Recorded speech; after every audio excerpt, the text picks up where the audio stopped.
Hello, hi Gamiel. Hi, good afternoon to you. Afternoon. Welcome to the podcast. Thank you so much for joining me today.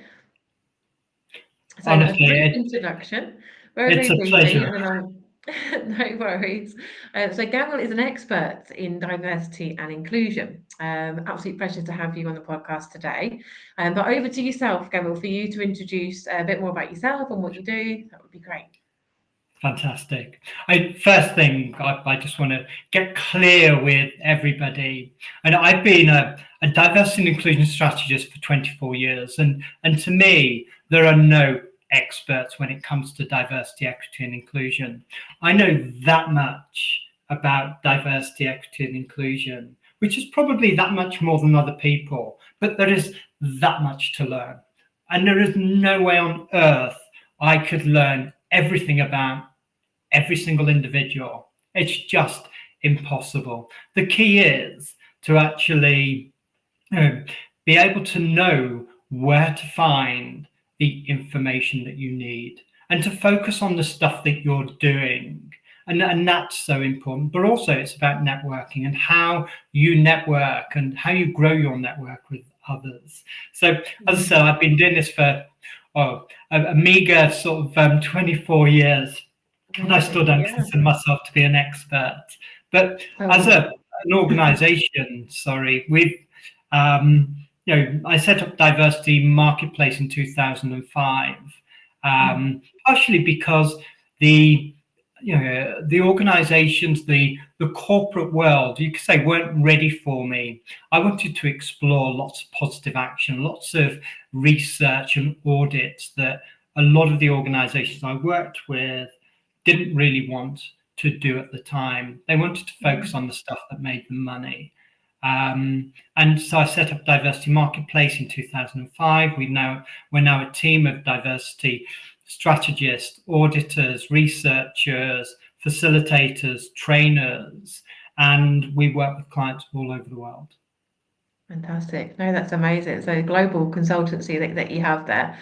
So amazing. So from a hiring perspective, what is it that is being done? And what prevents us perhaps from hiring the right people? What would you say?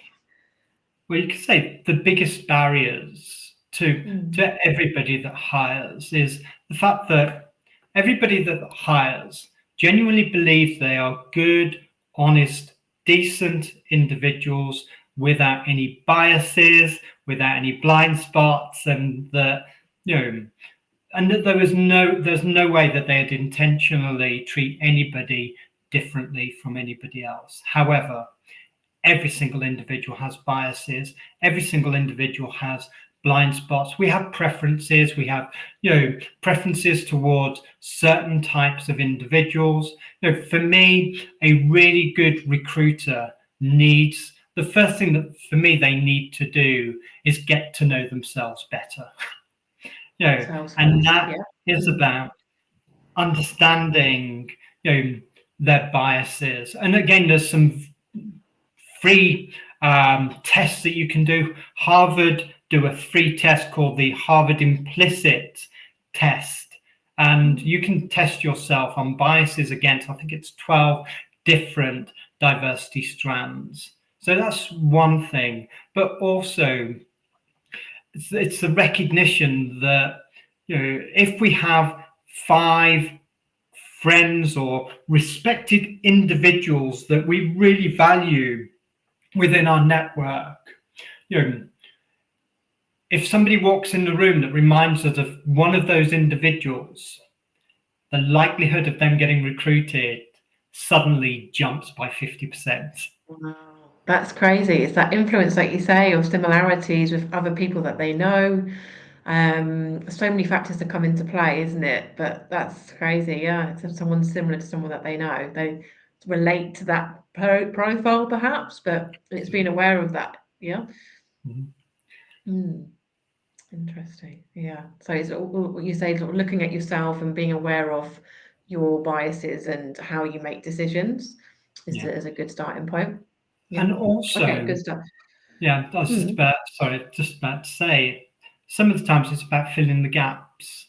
And, things like neurodiversity. And in tech, you will find that there are a higher proportion of individuals who are neurodiverse. So with autism, dyspraxia, dyslexia, ADHD, and even Tourette's. And most of the time, the Tourette's plays out as tics. So just certain facial movements, rather than swearing. Tourette's comes in all different forms.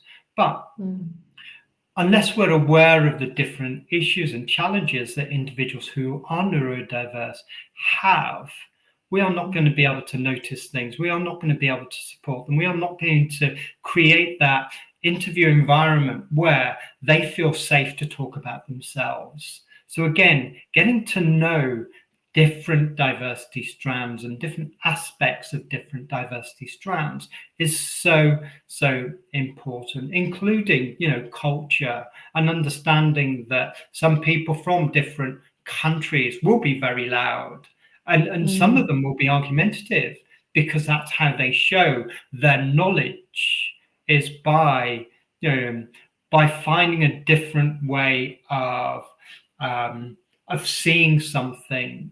So by arguing, some people are very direct, aren't they? Like you say, they argue, and then you might think, oh gosh, that's a bit rude, they're not quite right, but it's just the way they communicate and their culture. Absolutely. Yeah, interesting. Yeah, okay. So you work with various different organizations, and I just wondered, from your perspective, what sort of challenges they're facing when it comes to putting together an EDI strategy, to make sure that this is in place. I mean, what are the key sort of main challenges that companies that you work with do face when putting a strategy together? The biggest, honestly, this is serious. The biggest challenge is most organizations think they're more advanced than they are. Okay. So there's this expectations. If we thought about a maturity matrix where the bottom level is inactive, so it's not even on your radar. And then you've got active, which basically means you're compliant with legislation. And then you've got proactive, which means that you're doing more than the law tells you to. And then you've got progressive, which is really about the impact that some of your initiatives are happening. And then you've got exemplar or best practice. I'm an expert panelist for what's called the Global Diversity, Equity and Inclusion Benchmark. And there are 112 expert panelists that put this benchmark together. And again, I'm really fortunate to be one of them. But a lot of those individuals will actually run the benchmark audits with their clients. And most organizations are at level 2, moving into level 3. But if I was to say, without doing an audit, but if I was to say to a senior leadership team, where do you think you are on this maturity matrix? Most of them would say 3, 4, and some of them would even say 5. But if they actually audited themselves properly, they would find that they're 2, moving on to 3. They may have a few areas of their business that are at level 4, but the key really is 2 things. One, it's about filling the gaps, but you can't fill the gaps unless you know you've got gaps. So it's about know where what the gaps are. Because they think they're assuming that they are obviously a lot higher on that scale than they are. So it's for someone to come in on an outside perspective like yourself to understand where the gaps are, so they can fill this. What are the main gaps that you see? What the main gaps that need filling? Is it that, like you said, that education on the different diversity groups, or what are the main gaps? Well, the gaps that we find, because if we do an audit with a client, what we do is we actually create a benchmark of where they're currently at. So again, most clients will assume they're up here, but when you do the audit and you go through all of the different there's 15 different classifications that you get audited against, and each classification, there'll be something like 14, 15 questions to be asked. So once the organizations answer all of those questions, they find that this is where they're actually at. So by doing the audit, it creates a benchmark not against any other organization, but a starting point for them that says, this is where you're at. You can now start monitoring, measuring, and managing progress, whether that's progress around recruitment, retention, development, or progression of individuals in your organization. So a lot of it is about knowing where they're at. And the second part of it is about what I call that part of it's filling the gaps. The next part of it is sharing the load. And another huge problem that organizations have is they genuinely believe that one person heading up diversity is enough to change the whole culture of the whole organization, whether that's 2 people in their organization or 5,000 people. Wow, it needs to be everyone, would you say? Or, obviously more than one person.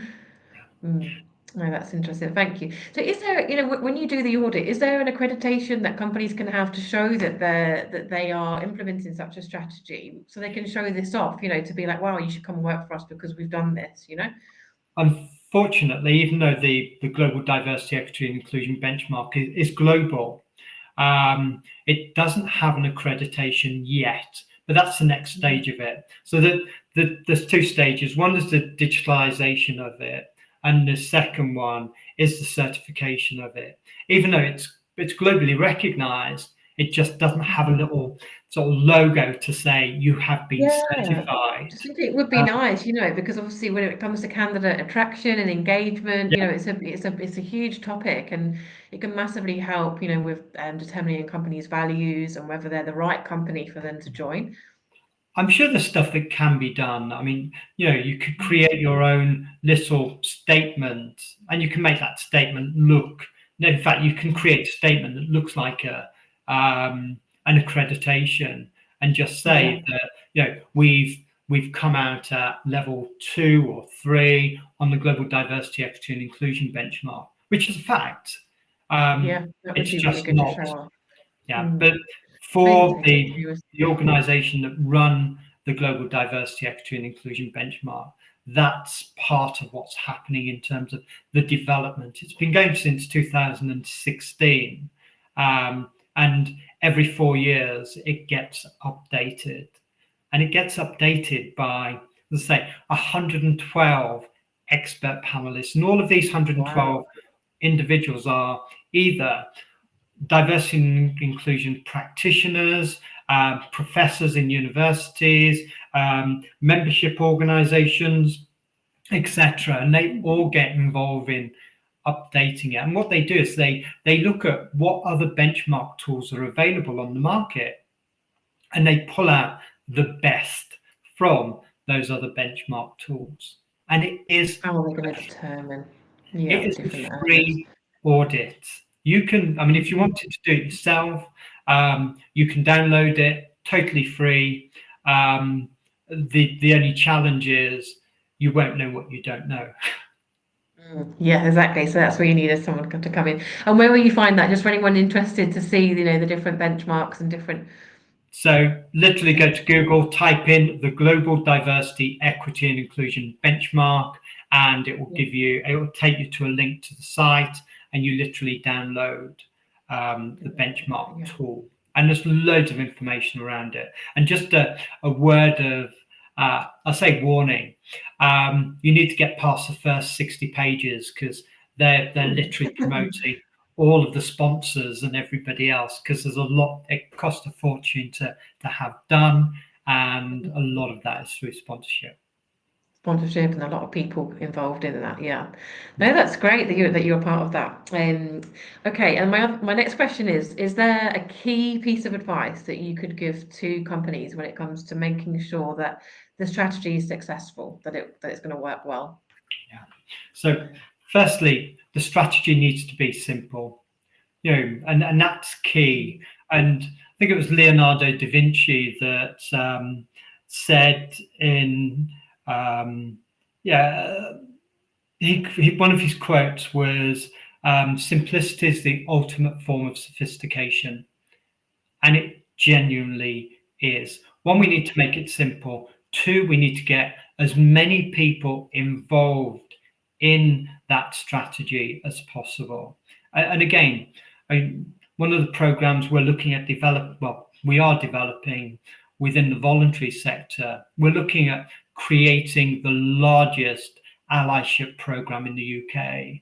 And again, getting people that, for some of the small organizations that don't have staff networks or employee resource groups, etc., what we've been doing is creating allyship programs. So anybody in the organization that has an interest in something different to their own characteristics. So somebody that's interested in race or disability, and sometimes it's because they may have a son or daughter with a disability, or a son or daughter who have come out as lesbian, gay, or even trans. So it's about getting people to focus on things that are genuinely interesting to them for their own reasons, and not just say, right, you need to join this let's say staff network. You can get involved in anything across any diversity strand that you are interested in.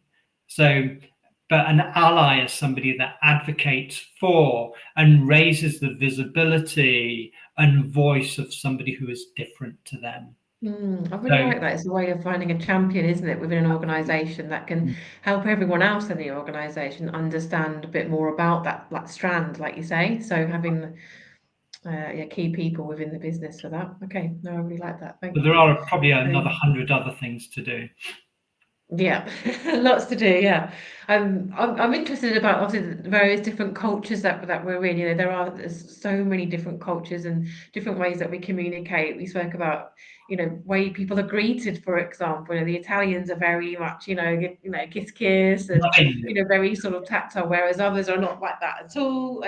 Is there a way to help people and organisations and educate themselves on the different cultures, or Absolutely. is it best by doing like the allies, like you say?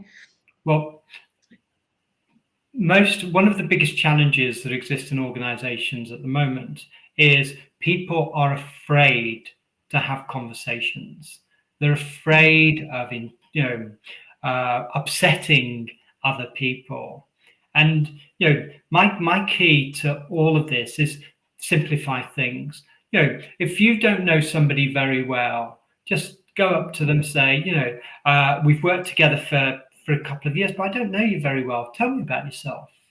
And get them to just absolutely get them to open up to you. And what they, during that conversation, they will tell you things about themselves that you can ask questions about. So they volunteered it rather than, seeing somebody from a different background and going, where are you from? Because instantly you can't stereotype. Yeah, can't be like, oh yeah, they're from there, so that's what they're like that. It's very individual, so it has to be that one-to-one conversation, communication, understanding.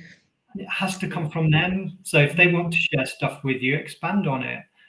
What I always do is my second question is always, now tell me a bit more. And I do it with a smile and and they will tell you more. They'll tell you the stuff that that they've not told anybody in the departments. They'll tell you stuff about what they do for volunteering, what sports they're really involved in, or the fact it is incredible that a lot of Muslims in the UK will not talk about going to a Muslim wedding on a Saturday, on a Monday morning when they get into the office, through fear of Islamophobia. And I'm sure the same thing will happen for a lot of Jewish communities as well.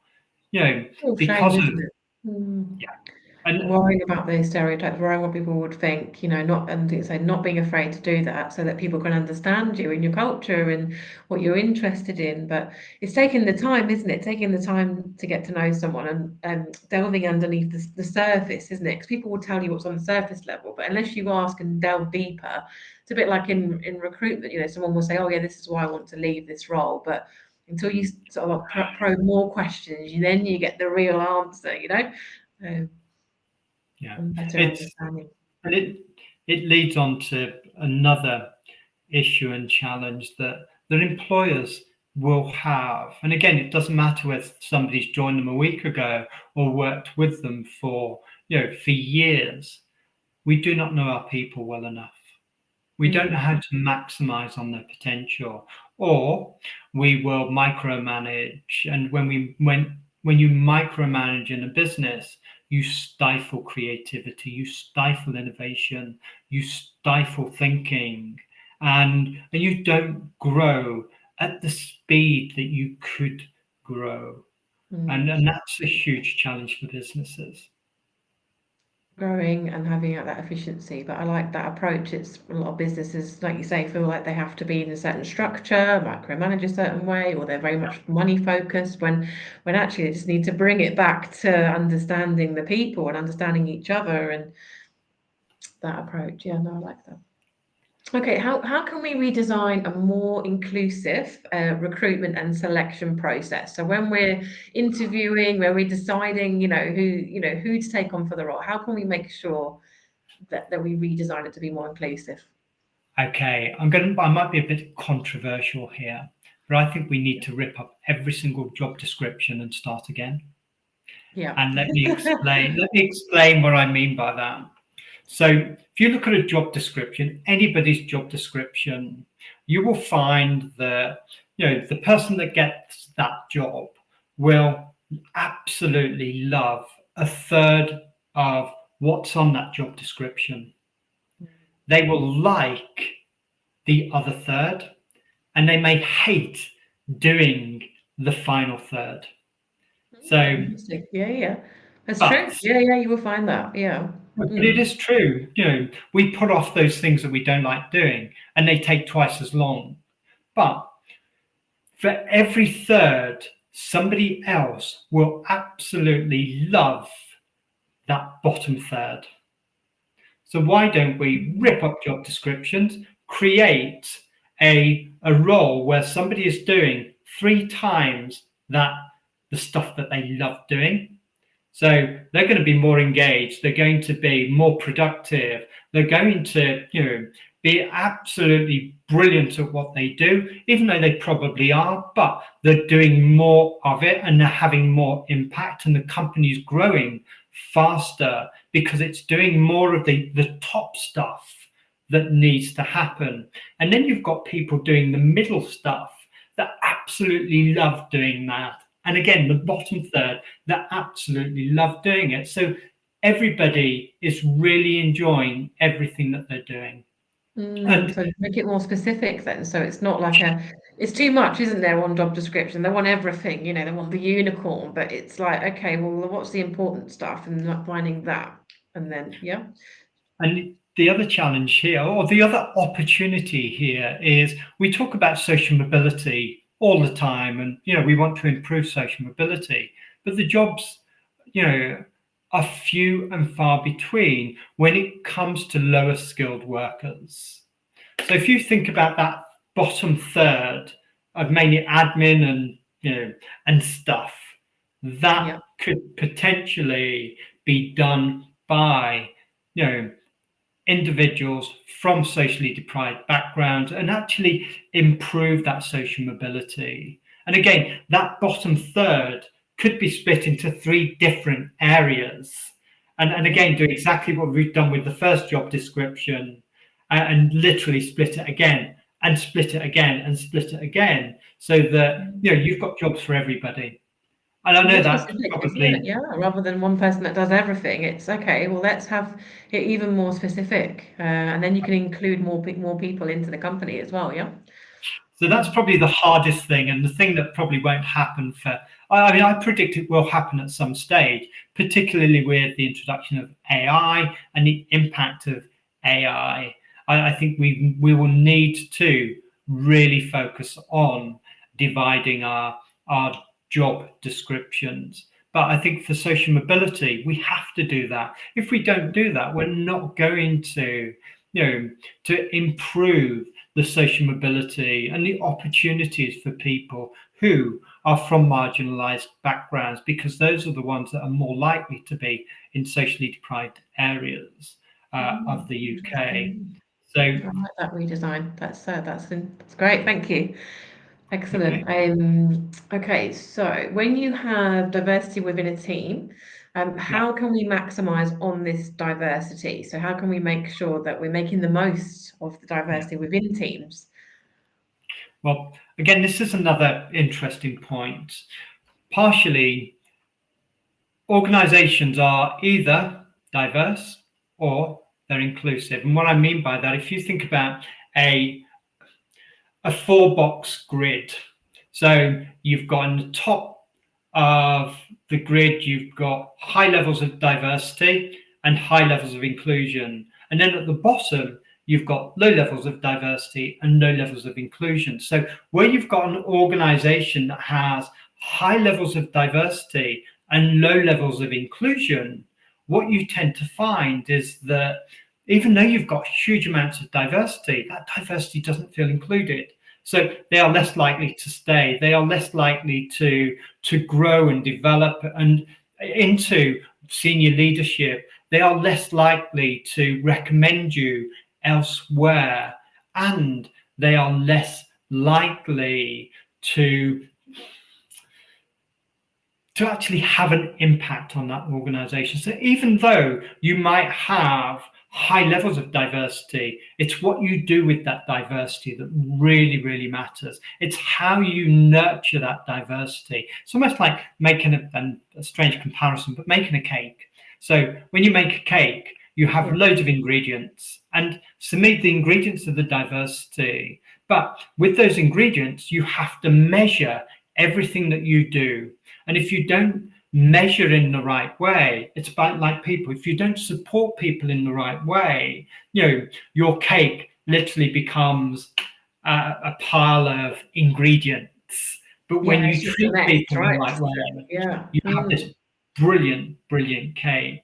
So diversity to me is about, the people are the ingredients. It's what we do with those ingredients and how we maximize on the people that create that brilliant product or service. To get the best outcome, the best but cake. The other side, I like that analogy. The other side of this is, so you've got high levels of diversity, but low levels of inclusion. So those diverse individuals don't feel part of the organization. They don't feel part of a community. But then if you move along the bottom, you will find that, you'll have some organizations that have low levels of diversity, but high levels of inclusion. That's also bad. And the reason it's bad is partially because you have the same types of individuals and you create echo chambers. So everybody loves working there. And this is the thing, everybody will love working in an inclusive organization that's full of people who are similar to them. Absolutely love it. The retention rates are through the roof, but you lose that creativity, innovation, and thinking because you don't have that diversity. And it's not just about ethnic diversity, it's about gender diversity, it's about disability diversity, neurodiversity, it's about sexual orientation, it's about all diversity. But so having an inclusive organization without having diversity is just as bad as having a diverse organization without inclusion. I'm hoping that answers your question. Out of their business, right? If they are more diverse, Sorry, what was that? I hope that answers your question. Yeah, no, definitely, yeah. No, I like the scale of the one versus the other. It just it highlights it and makes you understand, how it works. No, that's great. Thank you. Okay, so my final question is, from your experiences in life in general, Gamiel, do you have any sort of mottos in life that you live by personally, professionally, that you could share? I have two. One is work with those that want to work with you. The amount of time that I've wasted over the years trying to convince certain individuals to do things, and then I've realized that things aren't going to change. But if you focus on those that want to work with you, what tends to happen is they grow and develop and and they become brilliant, and everybody else will fall in line, but things happen faster. Yeah. And the second one is, so work with those that want to work with you. And I did have a second one, but it's just That's your main disappeared. one. That's like your key one, isn't it? No, that's Yeah, great. that Thank is. you. I think that's Oh, really sorry, good. I've remembered it. Oh, go It for is it. surround yourself with good people. Surround yourself with good people. Yeah, yeah. Okay. Yeah. No, I like that as well. It's all about the people, isn't it? No, that's great. Thank you so much, Gamiel. Really, really appreciate your time today and sharing your advice. And if people want to get in touch with you and are interested in your business and your consultancy, what's the best way and how do people get hold of you and find your details? Well, firstly, I'm the only Gamielyafai on LinkedIn, so Yep. quite privileged there. We have a website called, well, it's diversitymarketplace.co.uk. And if you type my name into Google, you'll find me.